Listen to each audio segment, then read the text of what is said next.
Nơi trong cần đal sừng cắt stưng miền Tây đã cái nông tì krong Phnom Penh, miền nề rì krong mồm nè chùm một số phía, đại miền sầm rõ sọp phổ phóng, đối bậc ca krong pom đại tớp nâng rì.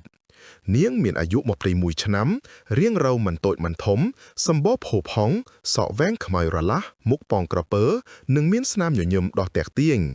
โซเพียทั่วกาจีเนแก้สัมภาดอกจำเนียนมาแนกเนื้อขนมหางดอกละใบมวยเนียงเมียงเตบก่อสอลขปัวขนมกาตบแต่งมุกกัดซอกหนึ่งเรียบจอมหมดซอกดันทั่วเอาไว้อติติจนจีจรันเป็นเจ็ดหนึ่งล่องหนึ่งพิบสรอสอาร์ตระบาเนียง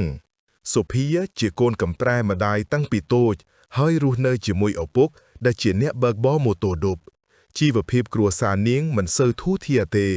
ปันแต่สุเพียมันได้โรอูโรตามเลย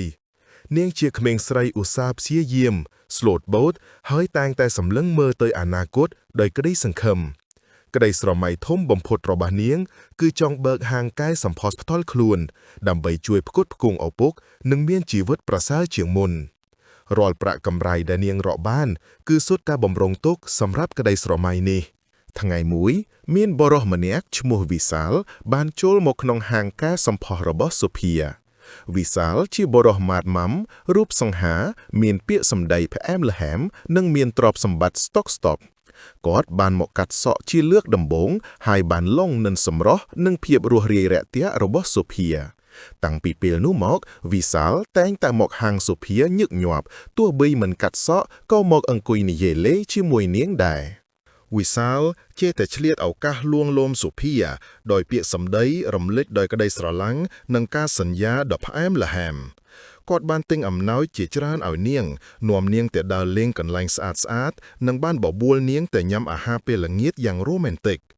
สุเพียได้มันได้ทลับจูบนึงก็ได้สระลังแบบนี้ก็จับประดามลงเจ็ดสระลังวิสาลโดยเชื่อจะเลือบรอมันอย่างนี้ออฟปีแบดงเนียงกระท่าวิสาลคือเจียแปรอองมาจากขนมชีวิตระเบิดเนียงแดดอาจุยเอากระไดสระไมระเบิดเนียงคล้ายจีก้าวเปิดเนียงบานเรียบรอบก็ได้สังคมแต่งอ้อบราบวิสาลโดยเหมือนดังท่านี่คือจีกาจับประดามในโซกหนาดกรรมคลังชีวิตระเบิดเนียงเตวิงจำน้องสเนหาระเวียงสุเพียนังวิสาลกันแต่ลุดละตมกปนแต่สุเพียมันบ้าดังท่าวิสาลจีบรอเมียนประปนโกนรุ่ยตัวไห้กอดกรอนแต่จีเนะบอกปราได้โจจัดเลงเซิร์ตหนึ่งจัดใส่ปนอเนื้อเปลได้สุเพียบ้านดังกาปุดโดยจูจัดนี่เนียงเมียนกาชื่อจับหนึ่งขอกจัดจีคลัง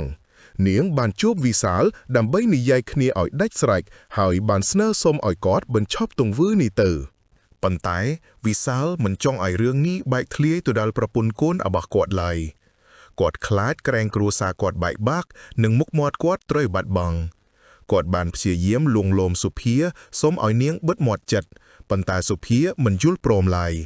เนียงเมียงกาชื่อจับคลังเป๊กมันอาจตรอมเตอหนึ่งตึงวัดดอกไพรไซระบวิสาลบานนเรียไตรมวยวิสาลบ้านบบูลสุเพียแต่จบคเนเจเลิกจงกร้อยดำใบนิยายเรื่องนี้อ่อยดัชไรก่อนบานปราบเนียนขากอดหนึ่งสารเพียบกาเปิดจมปูประปุนกอดหายหนึ่งแรงแหลกขี้เนี้ยดำใบเรียบกาชิมวยเนียงสุเพียดันเนื่องแต่เมียนกระไดสังคมจงกร้อยจมปูวิสาลก็บ้านโยลโปรมเตอตามกอดวิสาลบ้านเบิกรถยนต์นอนสุเพียเตยกั้นตำบอนสงาดมวยก็บ้านเจกรงสตึงเมียนใจเจตี้ได้เกกำปุงสางสองลำเนอทานทำไมปอนแต่เนตีนูเมียนแต่ตีเวียลตอเตสอาร์ตนังด้ามเชอทมปะนอเนตีนุกรอมปนลือประจันอับอัววิสาลบ้านสารเพียบถากอดมันอายบ่บองกรูซาระบอกกอดบ้านเท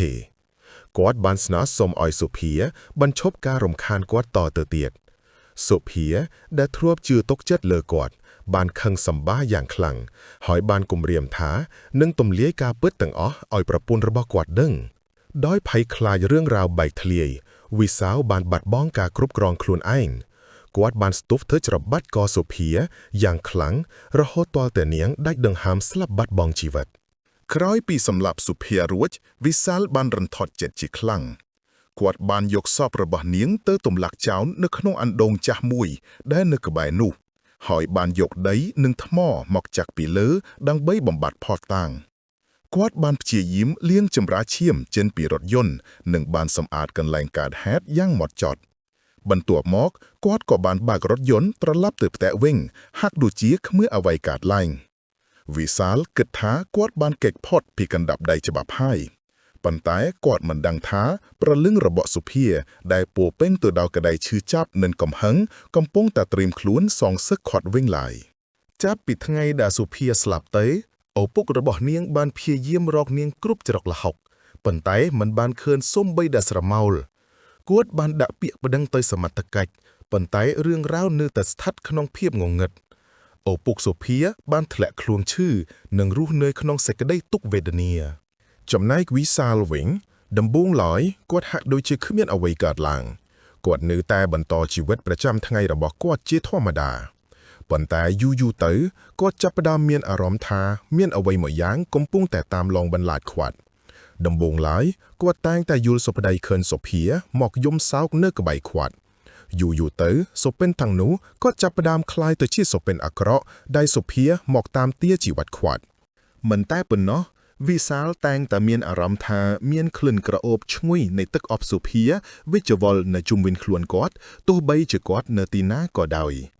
នៅពេលដែលគាត់មើលកញ្ចក់គាត់តែងតែឃើញស្រមោលមុខរបស់សុភាលេចឡើងយ៉ាងព្រាវៗនៅខាងក្រោយគាត់រឿងចម្លែកខ្លៃក៏ចាប់ផ្ដើមកើតឡើងនៅក្នុងផ្ទះរបស់គាត់របស់របរប្រើប្រាស់នៅក្នុងបន្ទប់ទឹកនិងបន្ទប់គេងរបស់គាត់ដូចជាសិតសក់គ្រឿងសម្អាងនិងសាប៊ូកក់សក់តែងតែត្រូវបានរៀបចំទុកដាក់ដូចជាមាននរណាម្នាក់ទើបតែប្រើប្រាស់វាអ៊ីចឹងជួនកាលនៅពេលដែលគាត់ងូតទឹកគាត់ឮសូរស្រីៗកំពុងច្រៀងតិចៗនៅក្នុងបន្ទប់ទឹកវិសាលចាប់ផ្ដើមភ័យខ្លាចគាត់ព្យាយាមមិនអើពើនឹងរឿងទាំងអស់នេះប៉ុន្តែប្រលឹងសុភាមិនព្រមបោះបង់គាត់ចោលឡើយនាងបានប្រើប្រាស់ជំនាញកែសម្ផស្សរបស់នាងដើម្បីធ្វើឲ្យវិសាលធ្លាក់ក្នុងភាពភ័យខ្លាចនៅពេលដែលវិសាលតុបតែងខ្លួននៅមុខកញ្ចក់គាត់តែងតែឃើញផ្ទៃមុខរបស់គាត់ប្រែប្រួលភ្នែករបស់គាត់ឡើងជាមមុខរបស់គាត់ស្លេកស្លាំងហើយសក់របស់គាត់ក៏ចាប់ផ្ដើមជ្រុះបន្តិចម្ដងគាត់ហាក់ដូចជាចាស់ទ្រុឌទ្រោមជាងវ័យរបស់គាត់ទៅទៀតប្រពន្ធនិងកូនរបស់វិសាលចាប់ផ្ដើមកត់សម្គាល់ឃើញការប្រែប្រួលរបស់គាត់ខ្លាយទៅជាមនុស្សឆាប់ខឹងគេងមិនលូកបាក់មិនលើយនិងតែងតែនិយាយរអ៊ូរទាំតែម្នាក់ឯងគាត់ខ្លាចភាពងងឹតហើយតែងតែបើកភ្លើងចោលគ្រប់ពេលថ្ងៃមួយប្រពន្ធរបស់គាត់បានឃើញគាត់កំពុងអង្គុយនិយាយតែម្នាក់ឯងនៅក្នុងបន្ទប់ទឹកដោយមើលទៅកញ្ចក់ហើយនិយាយថាកុំមកឡងខ្ញុំទៀតអីសុភាខ្ញុំសុំទោសប្រពន្ធគាត់ក៏មានការសង្ស័យយ៉ាងខ្លាំងប៉ុន្តែវិសាលមិនព្រមនិយាយការពិតឡើយដោយទ្រាំនឹងការលងបន្លាចរបស់ប្រលឹងសុភាលែងបានវិសាក៏សម្រេចចិត្តទៅរកគ្រូទាយម្នាក់ដើម្បីរកវិធីកម្ចាត់ប្រលឹងនោះគ្រូទាយបានប្រាប់គាត់ថាប្រលឹងនោះមិនព្រមទៅកាន់សុគតិភពទេដរាបណាវាមិនបានសងសឹកអ្នកដែលធ្វើបាបវាវិសាលកាន់តែភ័យខ្លាចហើយបានសុំឲ្យគ្រូទាយធ្វើពិធីបណ្ដេញប្រលឹងនោះចេញគ្រូទាយក៏បានធ្វើពិធីបណ្ដេញប្រលឹងនោះប៉ុន្តែប្រលឹងសុភាមិនបានទៅណាឡើយនាងកាន់តែខឹងសម្បាហើយចាប់ផ្ដើមលងបន្លាចវិសាលខ្លាំងជាងមុនថ្ងៃមួយវិសាលបានទៅធ្វើការនៅការិយាល័យរបស់គាត់